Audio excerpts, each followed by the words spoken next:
Welcome students. Today we will start chapter 12 reproduction in plants.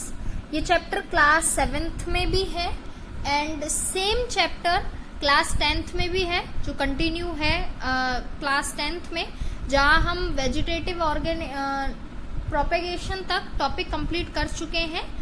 मैं इस book में से इसलिए अगेन रिवाइज करा रही हूँ क्लास 10th के स्टूडेंट्स के लिए, क्योंकि 7th के अकॉर्डिंगली इसमें जो लैंग्वेज है वो वेल मेंटेन्ड है, बहुत इजी लैंग्वेज में दिया हुआ है, आप समझ चुके हैं थ्रू द वीडियो, लेकिन इसमें इजी लैंग्वेज में है। दैट्स वाई अगर आप दोबारा इस बुक की हेल्प से पढ़ेंगे तो आपको रिवाइज भी होगा एंड इसमें इजी लैंग्वेज है जो आप सेम लैंग्वेज भी लिख सकते हैं। तो चैप्टर 12 स्टार्ट करते हैं, reproduction in plants. Class 7th के स्टूडेंट्स के लिए भी उनकी बुक में है, ये चैप्टर 12 है रिप्रोडक्शन। सबसे पहले रिप्रोडक्शन क्या होता है कि जितने भी लिविंग ऑर्गेनिज्म है, living and non living, 6th class में सब पढ़ चुके हैं। लिविंग ऑर्गेनिज्म जितने भी होते हैं वो उनमें एक एबिलिटी होती है प्रोड्यूस करने के लिए, अपने ही जैसे नए लिविंग बीइंग्स को जन्म देते हैं। इस प्रोसेस को रिप्रोडक्शन बोलते हैं। तो ये रिप्रोडक्शन की प्रोसेस ह्यूमन बीइंग्स में क्लास 8th में है, प्लांट्स में किस तरीके से होता है ये क्लास 7th में है, और 10th में प्लांट्स का भी है एंड ह्यूमन बीइंग्स का भी है। प्लांट्स का हम क्लास 7th के थ्रू पढ़ेंगे, क्लास 10th वाले, एंड देन क्लास 8th की हेल्प से इजी लैंग्वेज में हम क्लास 8th के साथ पढ़ेंगे रिप्रोडक्शन इन ह्यूमन बीइंग्स, जो सेक्सुअल रिप्रोडक्शन में है। इसके बाद चैप्टर स्टार्ट करते हैं। की पॉइंट्स हम इसमें क्या क्या पढ़ेंगे, modes of reproduction in plants, जिसमें हम फ्रेगमेंटेशन, बडिंग, स्पोर फॉर्मेशन, ये सब कुछ जो पढ़ चुके हैं वो पढ़ेंगे। Asexual reproduction in plants, sexual reproduction in plants, ये भी topic complete chapter class 10th में है एज इट इज। पॉलिनेशन, इसके बाद fertilisation and dispersal of fruits and seeds, class 10th वाले sexual reproduction in plants starting के 3 points हम इस बुक में से पढ़ेंगे। और इसके बाद sexual reproduction in human beings हम क्लास 8th वाली बुक से मैं आपको वीडियो सेंड करूंगी। तो आपको ये नहीं सोचना है कि क्लास 7th और क्लास 8th की वीडियो है, या आपके टॉपिक सेम है, that's why. One morning Riya was strolling in her garden, Riya अपने गार्डन में स्ट्रोल कर रही थी। She noticed many small plants which were not there a week ago, she wondered where they had come from as nobody had planted them. वहां उसने एक चीज देखी कि एक वीक पहले तक वहां कोई प्लांट्स नहीं थे, उसके बाद उसने छोटे छोटे प्लांट्स देखे, तो उसने ये सोचा कि जब किसी ने प्लांट ही नहीं किया है इन्हें, तो ये यहाँ कैसे आए। Can you explain the reason for the growth of these plants, क्या आपको पता है कि इसका एक्सप्लेनेशन क्या होगा। Nature is full of mysteries and it provides all living beings with everything that can make them sustain, survive and continue their cycle of life. Nature जो है फुल ऑफ मिस्ट्री है, सारे लिविंग बीइंग्स होते हैं उसके अंदर और survive करते हैं, अपना लाइफ प्रोसेस कंप्लीट करते हैं।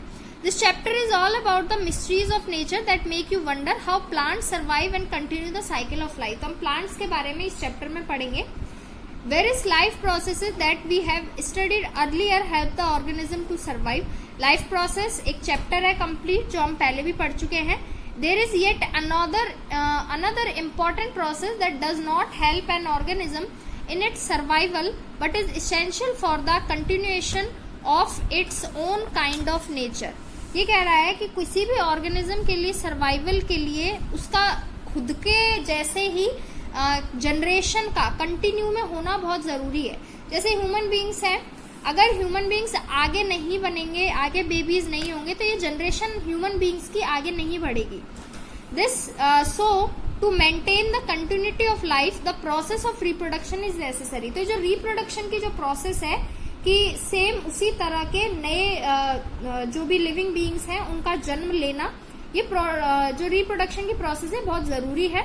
This ability of the living organism to produce new living beings, living organisms का नए लिविंग बीइंग्स बनाना, इसको प्रोड्यूस करना सिमिलर टू देमसेल्फ, जो उनके जैसे ही दिखते हैं, इज कॉल्ड रिप्रोडक्शन।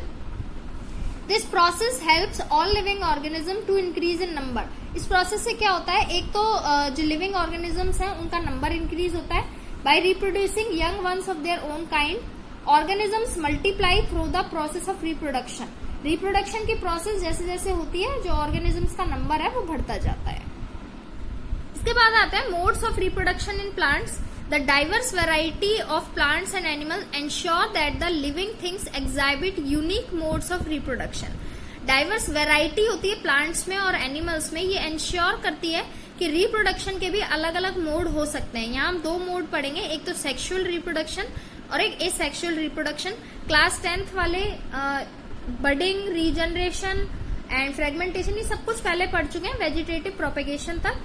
ये रिवाइज कराया जा रहा है। और अगर आपको क्लास 10th वालों को अगर ये लैंग्वेज इजी लगता है तो आप स्क्रीनशॉट ले सकते हैं और इजी लैंग्वेज में आप इसको पढ़ सकते हैं, बजाय क्लास 10th के। सेम टॉपिक है, कंफ्यूज होने की जरूरत नहीं है। इन मोस्ट फ्लावरिंग प्लांट्स, बहुत सारे फ्लावरिंग प्लांट्स होते हैं। New plants grow from seeds, जिनसे जो नए प्लांट्स हैं वो किससे बनते हैं? सीड्स, उसमें जो बीज होता है उससे नया प्लांट बनता है। Which help in the multiplication of plant. Multiplication का यहाँ मीनिंग मल्टीप्लाई से भी है, लेकिन मीनिंग ये है कि नंबर का बढ़ना, इंक्रीजिंग इन द नंबर्स। तो जो भी रिप्रोडक्शन की जो प्रोसेस होती है उसमें नए नए प्लांट्स बनते जाते हैं और प्लांट्स का जो नंबर है वो बढ़ता जाता है।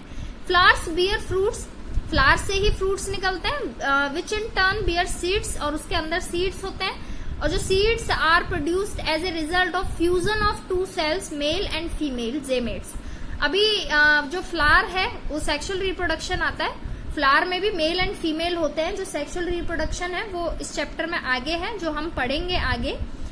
लेकिन यहाँ सिर्फ इतना याद रखना है, सेक्सुअल और एसेक्सुअल में क्या डिफरेंस है। अगर मेल और फीमेल का फ्यूजन है, अब फ्यूजन जो प्रोसेस है ये पूरा हायर क्लासेस में आप पढ़ेंगे, यहाँ सिर्फ आपको डेफिनेशन याद रखनी है कि जहां पर mail and female 2 organisms use में आ रहे हैं किसी भी न्यू जनरेशन को बर्थ देने के लिए, उसको बोलते हैं सेक्सुअल रिप्रोडक्शन। और जहां पर ओनली 1 पेरेंट ही वर्क में आएगा, काम में आएगा, आइदर इट इज मेल और फीमेल, कुछ भी हो सकता है। सिंगल जब ऑर्गेनिज्म काम में आएगा उसको एसेक्सुअल रिप्रोडक्शन बोलते हैं। तो seeds are produced as a result of fusion of 2 cells, male and female gametes that come from 2 parents. तो जहां पे 2 पेरेंट्स यूज में आते हैं, this process is known as sexual reproduction.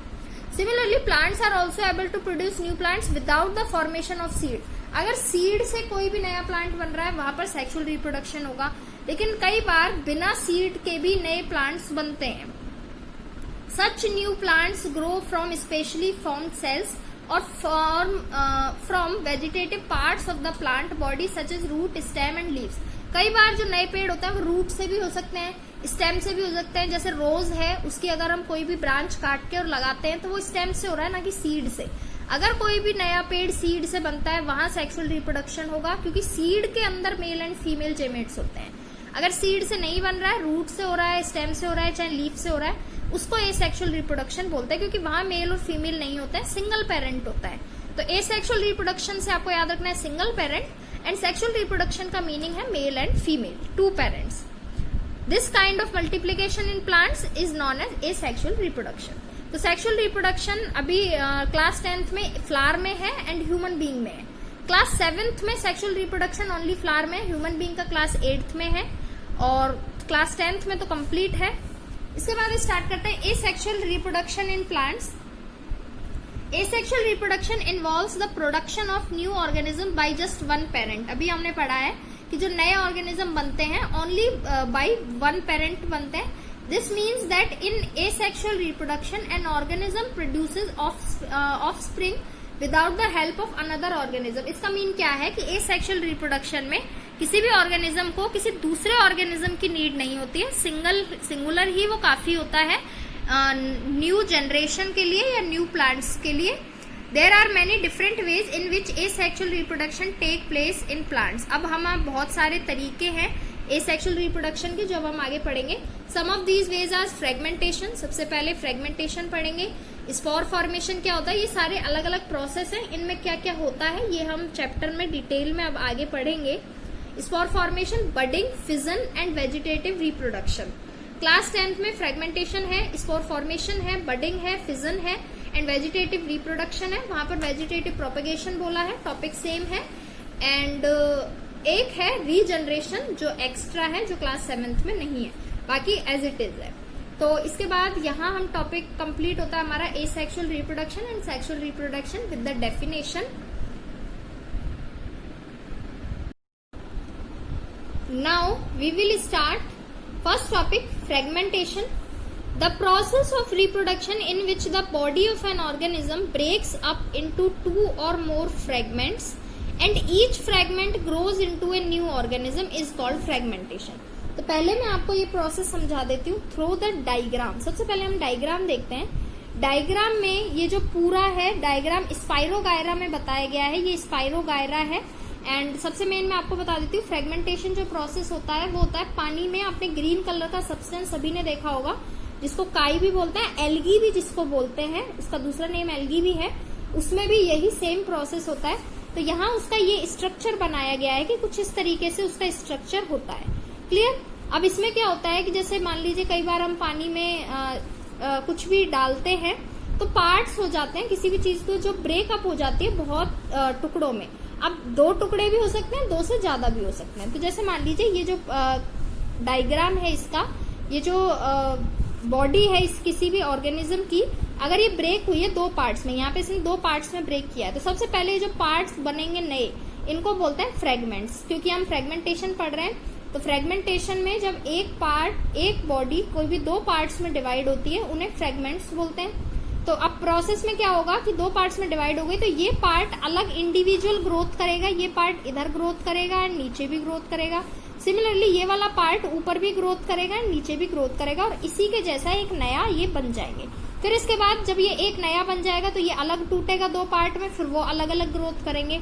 तो कहने का मीनिंग ये है कि इस रिप्रोडक्शन की प्रोसेस में कोई भी ऑर्गेनिज्म 2 या 2 से ज्यादा पार्ट्स में टूटता है and each fragment grow into a new organism. और जितने भी फ्रेगमेंट में वो टूटेगा सब आपस में ग्रोथ करते हैं और एक नया ऑर्गेनिज्म बन जाता है. तो इस प्रोसेस को बोलते हैं fragmentation. This kind of reproduction takes place in algae. Algae मैंने अभी बताया पानी में जो ग्रीन कलर का सब्सटेंस लगता है जिसको हम काई भी बोलते हैं, उसमें ये प्रोसेस होता है. Spirogyra and Oscillatoria. इसका मीनिंग ये है कि कहने का मीनिंग ये है कि अगर पानी में जो काई होती है वो इतनी ज्यादा तेजी से बढ़ती है, क्योंकि जब 1 के 4 पार्ट हो रहे हैं तो 4 से 16 बनेंगे, 16 से 32 बनेंगे और सब अलग अलग ग्रोथ करेंगे. तो कितना जल्दी पानी में काई फैलती है अगर एक बार लग जाती है तो उसमें जो प्रोसेस होता है वो फ्रेगमेंटेशन का होता है. और प्रोसेस कैसे होगा, 2 पार्ट्स में ब्रेक हो या 4 पार्ट्स में ब्रेक हो, सब आपस में अलग अलग ग्रोथ करते हैं. Spirogyra is a kind of algae. ये स्पाइरोगायरा जो भी हमने डायग्राम देखा है ये भी एक एल्गी ही है, काई ही बोलते हैं इसको. That float in ponds and ditches, जो पॉन्ड्स एंड डिचेस में लग जाती है. And the cells of this algae form long filaments. इसके अंदर ये जो क्रॉस लाइक स्ट्रक्चर आप देख रहे हैं ये इनके लॉन्ग फिलामेंट्स होते हैं. If any part of the filament breaks the fragment can grow into a new filament. तो ये जो फिलामेंट है ये ऊपर बढ़ता जाता है. जैसे मान लीजिए ये फ्रेगमेंट टूटा है तो यहाँ से इसका फिलामेंट टूट जाएगा तो ये फिलामेंट आगे अपने आप ग्रोथ कर लेता है. जो ये स्ट्रक्चर है ये फिलामेंट है तो ये अपने आप ग्रोथ करती है. जब ये ग्रोथ करेगी तो ये नया ऑर्गेनिज्म बन जाएगा. इसमें ये आपको डायग्राम भी बनाना है एंड फ्रेगमेंटेशन की प्रोसेस का विद द डेफिनेशन. ये है फ्रेगमेंटेशन प्रोसेस. सेकेंड टॉपिक जो आता है दैट इज स्पोर फॉर्मेशन. जो 10th क्लास वालों ने भी नहीं किया है तो यहाँ आप इसका स्क्रीनशॉट ले सकते हैं एंड आपको ये कंप्लीट करना है टॉपिक. और वेजिटेटिव प्रोपेगेशन में आपको भी 5 लाइन 6 लाइन्स अभी छोड़नी है. एडवांटेज ऑफ वेजिटेटिव प्रोपेगेशन रह गए हैं जो अभी हम इसी बुक की हेल्प से करेंगे और उसके बाद आप स्पोर फॉर्मेशन नया टॉपिक लिखेंगे कॉपी में. Many non flowering plants reproduce by spore formation. अब प्लांट्स जो होते हैं अभी हमने पढ़ा है कि अगर सीड से नया प्लांट बनता है फ्लावर से तो वो होगा सेक्सुअल रिप्रोडक्शन. लेकिन कई प्लांट्स ऐसे होते हैं जो नॉन फ्लावरिंग होते हैं, फ्लावर्स नहीं आते उनमें, तो वहां जो रिप्रोडक्शन की प्रोसेस होती है वो स्पोर फॉर्मेशन से होती है. अब स्पोर्स क्या होते हैं, spores are tiny cells protected by a thick wall which help them survive even in unfavourable conditions. Unfavourable conditions में भी काम में आते हैं ये जो स्पोर्स होते हैं. मैं इजी लैंग्वेज में आपको बता देती हूँ स्पोर्स क्या होते हैं. स्पोर्स आप सभी ने देखा होगा जो व्हाइट कलर के हेयर्स लाइक स्ट्रक्चर होती है, जो ऊपर आपने नॉर्मली भी देखा होगा कि हवा में वो उड़ते रहते हैं, जिनमें व्हाइट कलर के हेयर निकलते रहते हैं एंड बीच में एक सीड टाइप होता है ब्लैक कलर का और जो हवा में नॉर्मली उड़ते रहते हैं. एक सीजन में आता है ये, और उसको बोलते हैं स्पोर्स बोलते हैं वो, और वो स्पोर फॉर्मेशन होता है। उसमें जो बीच में जो सीड होता है उससे ही एक नया प्लांट बनता है। इसके बाद आते हैं they are small light and can easily float in air. ये बहुत छोटे होते हैं और बहुत वेट में बहुत लाइट होते हैं और इजीली हवा में उड़ सकते हैं। When A spore carried by air, अब हवा में उड़ेंगे तो एयर से कहीं ना कहीं जाता है, और जहां भी इसको फेवरेबल कंडीशन मिल जाएगी, लाइक फूड है, वार्मथ है, टेम्परेचर मिल जाएगा, इनफ मॉइस्चर मिलेगा, it grows into a new individual, वहीं इसका एक नया पेड़ बन जाता है। Plants of lower order such as mosses, ferns, moulds, ये भी इन सभी के नेम है, सभी में यही स्पोर फॉर्मेशन होता है।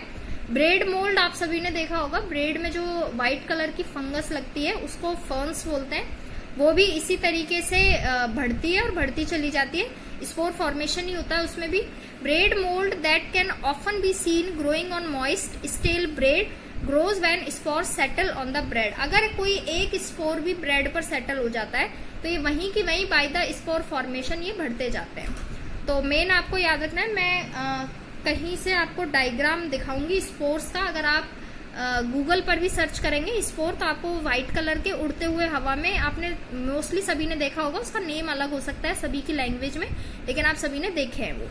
इसके बाद आते हैं एक्टिविटी है 12.1, take a piece of moist bread and keep it expose to moist air. ये ब्रेड का टुकड़ा है, ऐसा लाइव सभी ने देखा होगा। After a few days, observe this bread piece under a magnifying glass. You will notice some green color structure growing on thin stem along with tiny thread-like projection, जिसको hyphae बोलते हैं. This is bread mold and this bulb-like structure contains spores. इसमें छोटे छोटे white color की चीजें दिखेंगी आपको, जिन्हें spores बोलते हैं. Take one bulb on a slide and cover it with a cover slip. Observe the slide under a microscope. You will see a larger number of spores. अब आप नॉर्मली अपनी नेक्ड आईज से देखेंगे तो आपको इसमें ऐसा कुछ नहीं दिखेगा। With the help of microscope आप इसमें देख सकते हैं कि कितने नंबर्स में स्पोर्स होते हैं। And it was one of the spores that was present in the air that led to the growth of mould on the bread. अब ये स्पोर आया कहाँ से? स्पोर कहीं ना कहीं से हवा में उड़ते रहते हैं, और कोई अगर एक स्पोर भी इस पर ब्रेड पर आ जाता है तो वो नंबर में इंक्रीज होते जाते हैं। Mould spores remain suspended in the air until they get favourable condition for their growth. और ये जो स्पोर्स है ये हवा में जब तक उड़ते रहते हैं जब तक इनको प्रॉपर एयर ना मिले, प्रॉपर टेम्परेचर ना मिले या फिर मॉइस्चर ना मिले, जब तक ये हवा में ही रहते हैं। और जब इनको ये प्रॉपर ग्रोथ मिलता है तो वहां ये ग्रो कर जाते हैं और एक नया इंडिविजुअल बनाते जाते हैं। इसके बाद प्रोसेस आता है नेक्स्ट बडिंग। बडिंग मैं बता देती हूँ कि बर्ड्स जो निकलते हैं, the process by which an organism reproduce by producing birds. सबसे पहले किसी भी सरफेस पर बर्ड निकलते हैं। जैसे मैं आपको एग्जांपल देती हूँ कि एक पोटैटो सभी ने देखा होगा, जब वो पक जाता है, ज्यादा टाइम हो जाता है तो उसकी सरफेस पर व्हाइट व्हाइट निकलने लग जाते हैं, उनसे ही नया प्लांट हो सकता है। तो जो व्हाइट व्हाइट निकलते हैं वैसे उन्हें आई ऑफ द पोटैटो बोलते हैं। लेकिन इस तरीके से जो बर्ड्स निकलते हैं, अगर उससे कोई नया प्रोड्यूस हो रहा है, कुछ भी नया बन रहा है, उस प्रोसेस को बडिंग बोलते हैं। तो the process by which an organism reproduce by producing birds is called budding. Some simple organism reproduce by producing small outer growths from their body called buds. These buds may break off from the parent organism to grow into new individuals. अगर आप इनको तोड़ देते हैं तो भी ये नए इंडिविजुअल्स बन सकते हैं, लेकिन अगर आप ये अटैच रहते हैं पेरेंट से और remain attach to the parent, grow and produce more birds.